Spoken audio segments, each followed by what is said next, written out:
जय श्री कृष्ण। दर्शक मित्रों, आजना आ विडियोमां अमे तमने जणावीशुं के आ 2025 वर्षमां पितृपक्षनी सर्व पितृ अमावस्या कई तारीखे छे। आ सर्व पितृ अमावस्याना दिवसे पितृतर्पण अने श्राद्ध करवानो शुभ समय केटला वाग्यानो रहेशे। आ सर्व पितृ अमावस्यानुं शुं महत्व छे? आ अमावस्याए केटलाक शुभ संयोग बनी रह्या छे? आ सर्व पितृ अमावस्याना दिवसे पितृओनुं श्राद्ध केम करवुं अने आ पितृ अमावस्याए कई वातनुं विशेष ध्यान राखवुं, आ बधी ज माहिती तमने आ विडियोना माध्यमथी अमे जणावीशुं। दर्शक मित्रों, विडियोने आगळ जोता पहेला अमारी यूट्यूब चेनल हरिभक्ति स्तोत्र ने सब्सक्राइब करो अने विडियो पसंद आवे तो लाइक करो अने तमारा मित्रों ने शेर करो। पितृपक्ष एटले के श्राद्ध पक्ष ए हिंदू धार्मिक दृष्टिए पितृओने समर्पित समयगाळो छे।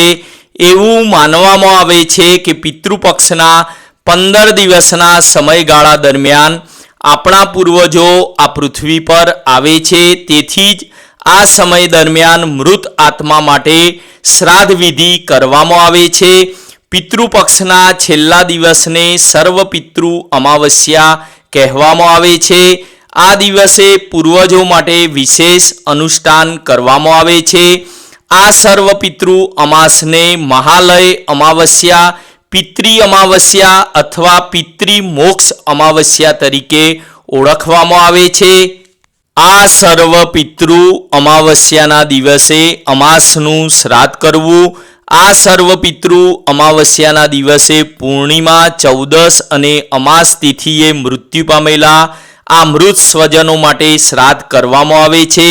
धार्मिक मान्यता अनुसार अमावस्या तिथि पर करवामां आवेल पितृतर्पण अने श्राद्ध आपणा तमाम पूर्वजोनी आत्माओने प्रसन्न करे छे। तेथी आ दिवसे तमाम पितृओनुं श्राद्ध पण करवुं जोईए। धार्मिक मान्यता अनुसार सर्व पितृ अमासे करवामां आवेल श्राद्ध परिवारना तमाम पूर्वजोनी आत्माने शांति आपे छे अने आ दिवसे करेल श्राद्ध अने दान सर्व पितृओने मोक्ष आपे छे। आ उपरांत आपणा मृत स्वजनोनी पुण्यतिथि एटले के मृत्युनी तिथि याद नथी तेवा पूर्वजोनुं श्राद्ध आ सर्व पितृ अमावस्याना दिवसे करवामां आवे छे।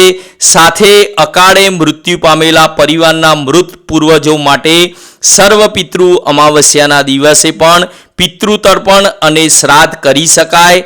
आम करवाथी पितृओ मोक्ष गतिने प्राप्त करे छे। दर्शक मित्रों, हवे बात करीशुं के आ 2025 वर्षमां सर्व पितृ अमावस्या कया दिवसे आवे छे अने आ सर्व पितृ अमावस्याना दिवसे पितृतर्पण अने श्राद्ध करवानो शुभ समय केटला वाग्यानो रहेशे, साथे आ दिवसे कया शुभ संयोग बने छे। तो वैदिक पंचांग मुजब भादरवा महीनानी अमासनी तिथि 20 सप्टेम्बरना रोज मोडी रात्रे 12 वागे अने 16 मिनिटे शरू थशे।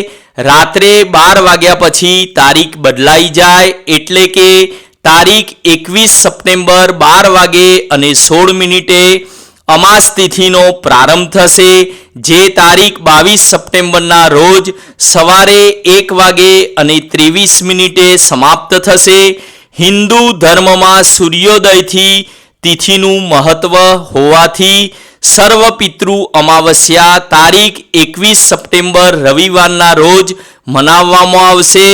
आ दिवसे पितृओनुं पितृतर्पण अने श्राद्ध करवुं, जेनो शुभ समय आ मुजब छे।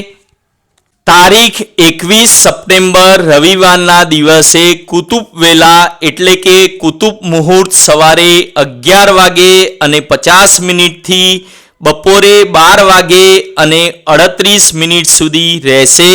रोहिण मुहूर्त बपोरे 12 वागे अने 38 मिनिटथी 1 वाग्या अने 27 मिनिट सुधी रहेशे।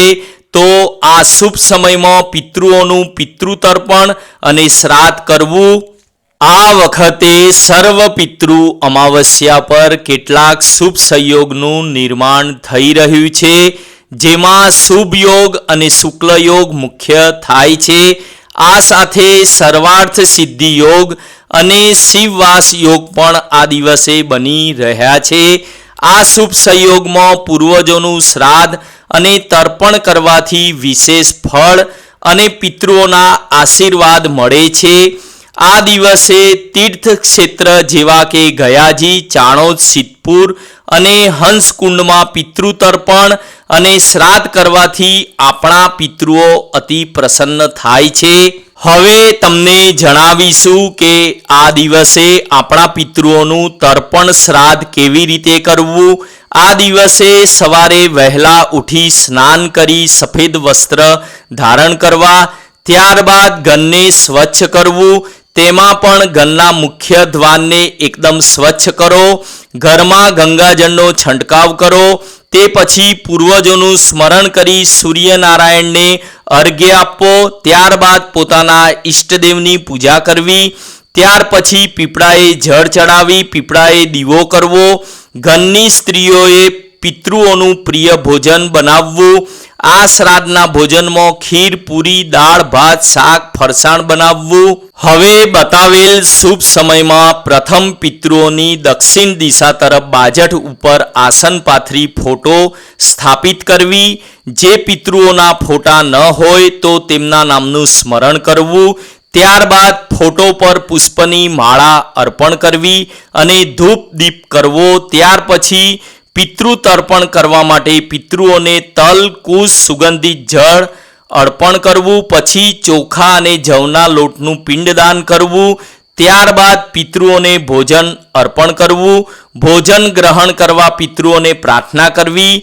તે પછી પિતૃમંત્ર, પિતૃસ્તોત્રનો પાઠ કરવો. ભગવદ્ ગીતાનો 7મો અધ્યાય વાંચવો અને શ્રવણ કરવો. તે પછી પ્રથમ બ્રાહ્મણોને ભોજન કરાવી દાન દક્ષિણા આપવી અને ભૂદેવોના આશીર્વાદ લેવા. તે પછી ગરીબોને ભોજન કરાવવું અને વસ્ત્રદાન કરવું.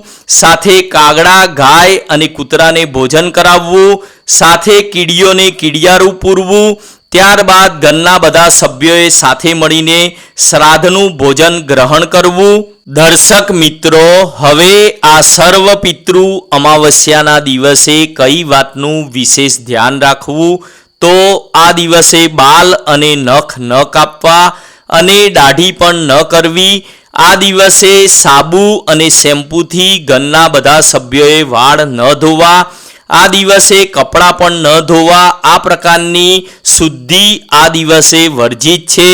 આ દિવસે ભોજનમાં કાંદા, લસણ, મસૂરની દાળ, તામસિક ખાદ્ય ચીજોનો ઉપયોગ ન કરવો. આ દિવસે માંસ, મટન, ઈંડા, દારૂ અને બીજા કેફી દ્રવ્યનું સેવન ન કરવું. આ દિવસે યાત્રા પણ ન કરવી. આ દિવસે લડાઈ, ઝઘડો અને વાદ વિવાદ ન કરવો. આ દિવસે કલેશ કરવાથી આપણા પિતૃઓ નારાજ થાય છે. આ દિવસે ઘરમાં ગંદકી ન કરવી. સાફ સફાઈ પર વિશેષ ધ્યાન રાખવું. આ દિવસે ઘરના સભ્યોએ કાળા કલરના વસ્ત્રો ન પહેરવા. આ દિવસે બ્રહ્મચર્યનું વિશેષપણે પાલન કરવું. દર્શક મિત્રો, અમારો આ વિડીયો તમને કેવો લાગ્યો તે અમને કોમેન્ટ બોક્સમાં લખી જરૂરથી જણાવશો.